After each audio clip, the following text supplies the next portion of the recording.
All right, so we're going to talk about real property, and you'll see here, there's 6 questions you're going to get out of this chapter on the state exam.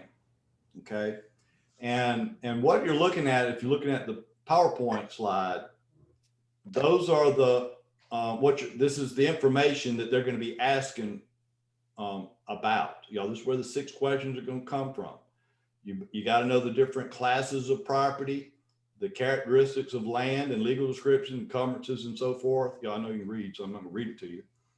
But I would tell you, this is where I would start my review every night. Whatever chapter you're in, go to to this first page of the chapter, and this is what excuse me. This is provided by PSI. They say you're going to get 6 questions, and there's what that's where those questions are coming from, right there. So when we finish the chapter, if there's something in this outline you see here that maybe you're not sure about, then obviously you need to go back into the chapter and review that in a little more detail. Okay. So we start out like we do in every chapter, just looking at some vocabulary, some definitions, if you will. And I will tell you, that's important. If you don't know the vocabulary for each chapter, if you don't know the vocabulary and you don't know the definitions, you're going to have a hard time trying to answer a question about whatever the issue is, right? So it starts with knowing the definition. So make sure you know these. Well, the first term is real property. And it says real property is land. It's considered fixed, it's immovable, and it's indestructible. Anybody disagree with that? No. It's fixed, it's immovable, and it's indestructible. I thought, well, never mind. No, go ahead. I mean, indestructible. That's the question I usually get. Yeah, that's the one that. Well, here's here's why a lot of people get this confused. First of all, number one, what is real property? It's land. Land. That's what it is. Mm-hmm. It goes on and further says it is fixed. Y'all referring to the land. It's fixed, it's immovable, and it's indestructible. Now, where we get confused is maybe we're not too sure what land is. Mm-hmm. So if you drop down, I think it's 2 or 3 terms in your book, but I put it up on the slide. But it says land includes the surface of the land. It also includes all the way down to the center of the earth. Mm-hmm. And it also includes the airspace above your land. So if you think about it, when you buy land or if you own land, y'all think what most people are thinking is this, I got this grass here. This is what I own. No, you own the grass, but do you understand you actually own all the way down to the center of the earth? Mm-hmm. You also own the airspace above your land. Now, first of all, if you're thinking about it from that perspective, can you move land? No. Are you going to destroy it? No. No. Y'all don't confuse land with dirt, topsoil. Not the same thing. Y'all, can you have an oil spill and have a problem with the dirt? Y'all, could it destroy the dirt or whatever?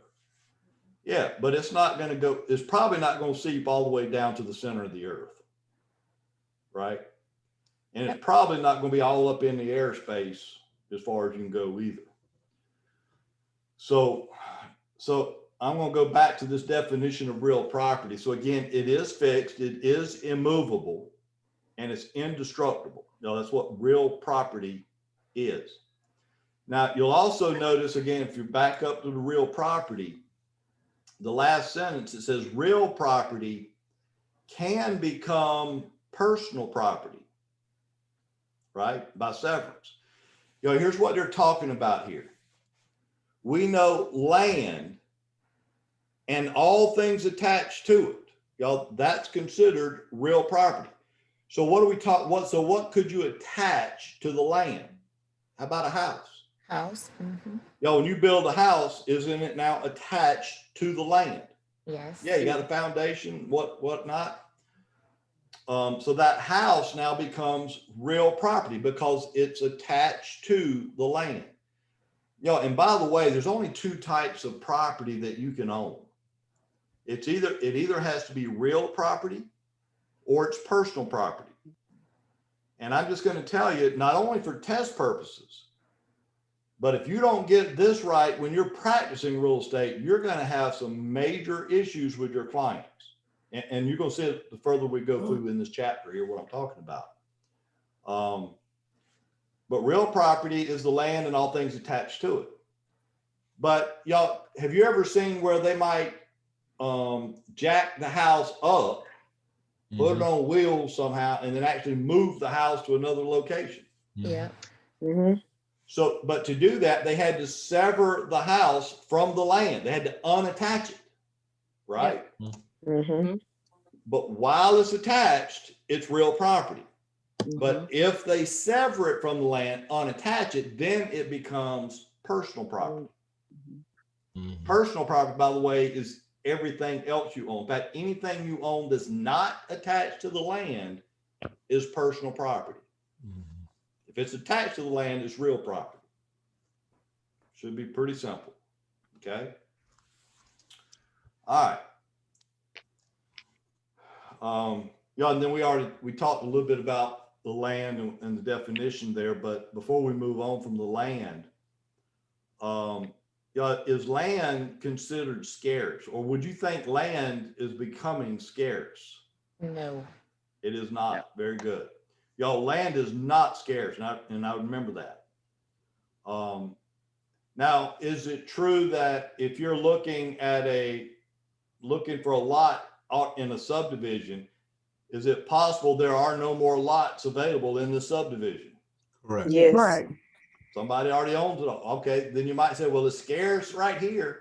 Okay, well, there are areas where land might be considered scarce. But when you think about land in its totality, there's a lot more land even today that is currently not being used than it is being used. And if you don't believe it, get in your car and just start driving out west. You'll reach areas where you're driving for days and you won't see a soul or a building, doesn't seem like. Look, there's a lot of land that's not used. So land is not scarce. We still got plenty of land to go around.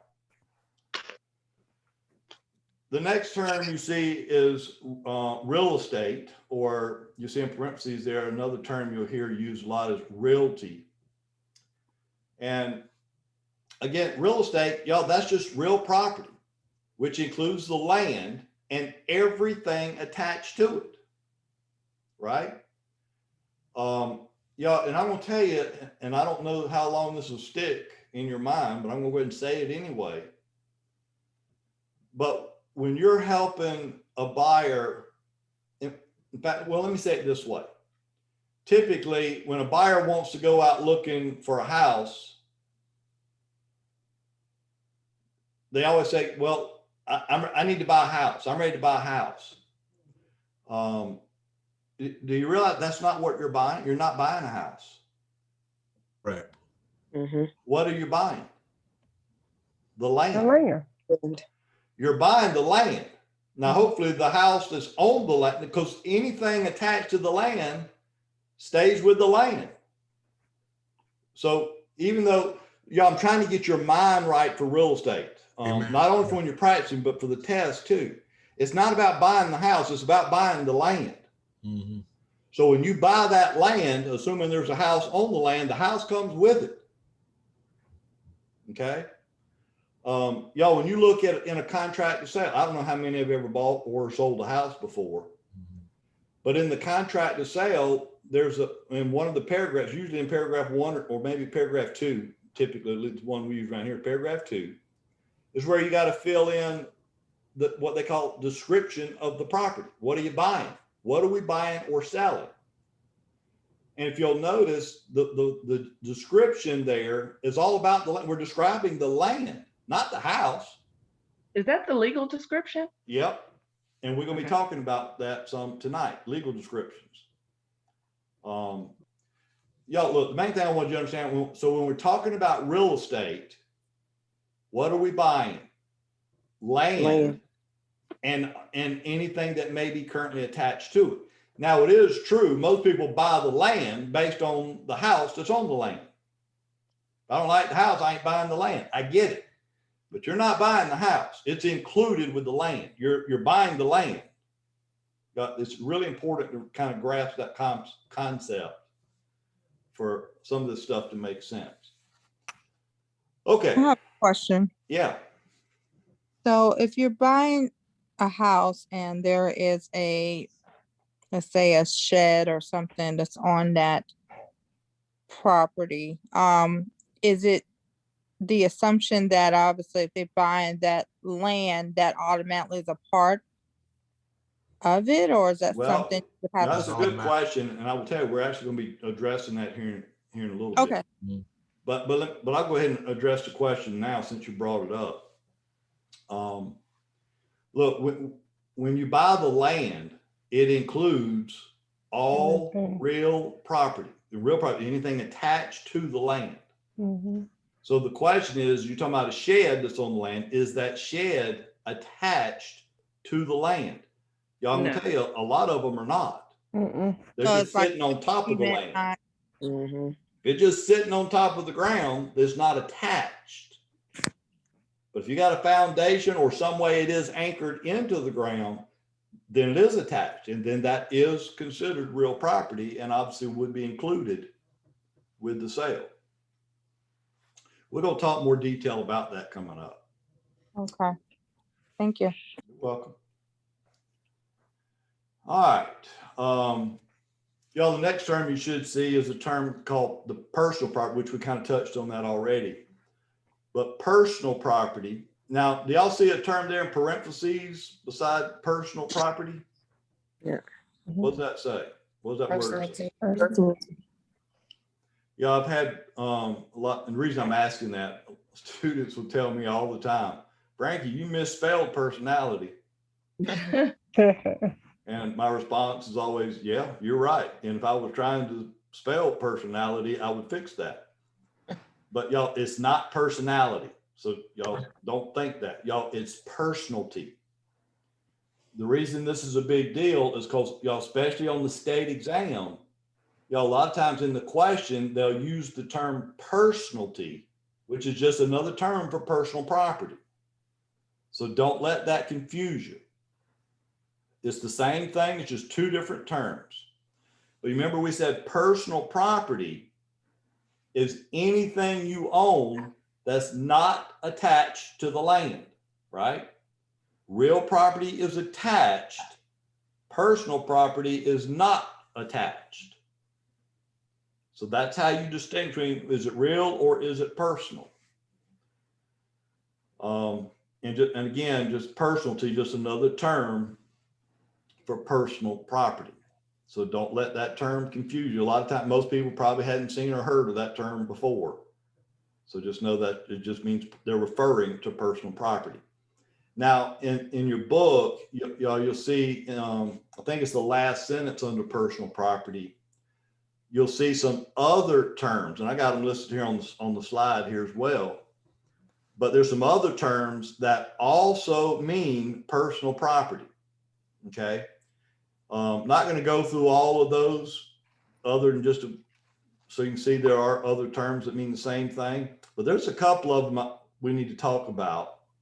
And one of them is chattel. Y'all see the term chattel listed there? Yes. Again, it's just personal property that y'all, they like to use that term also on the state exam. Chattel. Again, they're just referring to personal property. So if you see chattel, you can take that out of the sentence and put in personal property in its place, and you'll be good. All right. But then another term they've got listed there, I do want to spend just a minute talking about, and that's emblements. Obviously, emblements is also considered personal property. But I want to talk about this one for a second. And let me just say right up front, I don't know that they're going to get this detailed on the state exam. But quite frankly, I've never had anybody tell me they saw something this detailed on the state exam. But I want to go over this a minute and talk about it, because I'm telling you, if you're ever dealing with this in the real world as a real estate agent, this can get you in a mess if you don't know what you're doing here. So let me just talk about emblements for a second. We know it is personal property, but this is a specific type of personal property. Emblements are actually annual crops. Annual crops. That's what an emblement is. Now, why is this important? Well, let's look at an example. Y'all, let's say you got a property owner now ready to sell their property, and say he's got a house that's sitting on 5 acres of land, right? Yeah, that's a good And point. maybe on 4 of those 5 acres, he's got something planted. Say corn. He's got corn planted out here in the field on 4 acres. Now, so when the seller sells the property, obviously a buyer buys it. Who now owns the corn? The person that originally owned the property before they sold it. The seller you're referring to, I guess. Correct. Very good. Because y'all, I'm telling you, most people don't think that way. They think, well, I now own the property. There's corn on the property and I own it. Mhm. Then I own the corn. No, you do not. Y'all, again, because that's an emblement, and emblements are considered personal property. Y'all, no personal property can be conveyed in the contract to sale. You can only, so when you make an offer on that contract to sale, the only thing you're going to get, or only thing you're entitled to, is anything that would be considered real property. Well, that corn is an emblement. That's personal property. So in effect, the new buyer, once that corn was ready to be harvested, would have to allow that seller back on the land Mhm. and harvest that corn. Oh, wow. Correct. Okay. Any questions about that? Would that be similar to like when you're purchasing a home and there's like appliances, they're written in sometimes being sold with the home? Is that what you would do for the crops? You would write that into the contract, or no? Well, No. well, I will tell you, that's what agents do a lot. They'll write in like the refrigerator, the seller will leave the refrigerator, the Yeah. washer and the dryer, and their grandma and whatever else they want to put. I know agents do it, but I'm going to tell you that's invalid, meaning it's unenforceable. Mm. We have a contracts chapter, I think chapter 7. When we get to that, we'll get in more detail there. But you can write in anything, any kind of personal property you want to in that contract to sell, and it's not enforceable. I mean, the seller can agree to it, but if they don't leave it, buyer, ain't nothing you can do about it. No. Because you have to, well, I'm just going to Really? jump ahead. Y'all, contract law states you can only convey real property Mhm. contract to sale. Personal property, if you're going to agree to leave it or whatever, has to be agreed to in a bill of sale. Got it. Correct. That's correct. Okay. But if you don't have a bill of sale and all you do is write in the contract sale, then you got nothing. Okay. Nothing's enforceable anyway. Gotcha. Mm.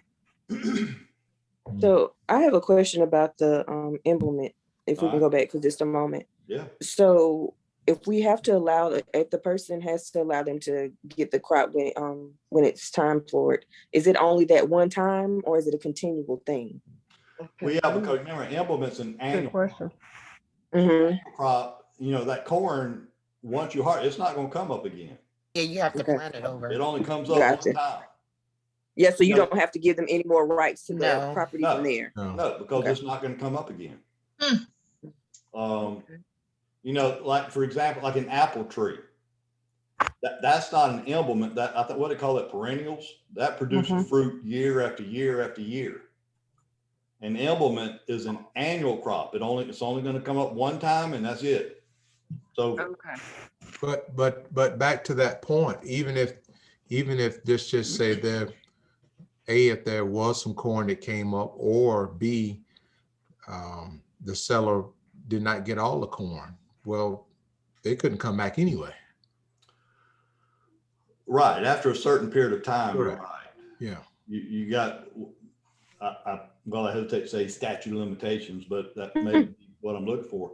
But you're right. You got a certain amount of time to get what is lawfully yours off the property. If you hadn't gotten it by the time, then it's too late. You're not getting it after that. Yeah. But the main thing is I just wanted you to understand what an emblement is. And again, I don't think they're going to get that technical on the exam. I really don't. But I'm telling you, if you're helping somebody buy or sell a house and there happens to be emblements, something planted somewhere on the property, and that buyer is just assuming it's going to be theirs when they buy that property, and legally it's not theirs. Now, look, could the seller just say, you know what, I got this corn planted out here and I am not coming back. You can have it. Absolutely. Look, the buyer and seller can do anything they agree to. But in the absence of an agreement, it still belongs to the seller, and buyer, you got to let them come back and get it. So even if they say it, they have to write it, right? It has to be in a written agreement. Oh yeah, when right? I say agreement, it has to be a written agreement, right? And what do we call what will that agreement? What do we call that agreement if that's personal property? Bill of Bill sale. of sale. There you go. See, y'all are almost experts already.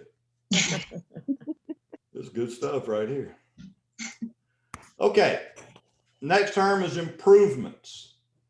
Pretty simple. Y'all, it's pretty much what it sounds like. Y'all, an improvement is anything you can add to the land that would increase its economic value. So anything you can do or add to the land that would increase the value of it is considered an improvement. Y'all, so if I buy this piece of land and then build a house on it, typically would that increase the value of the land? Absolutely. Yes. That house is considered an improvement. If I built a fence around the property, would that increase value? Yes. That's an improvement. If I dug a well, especially if there was no city water and you needed water, if I dug a well, does that increase value? Yes. That's an improvement. Any questions there? Okay. And now you should see a term called interpertinence. And I'm gonna tell you, that sounds painful, doesn't it?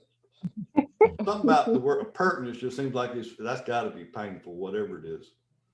But it's not too bad.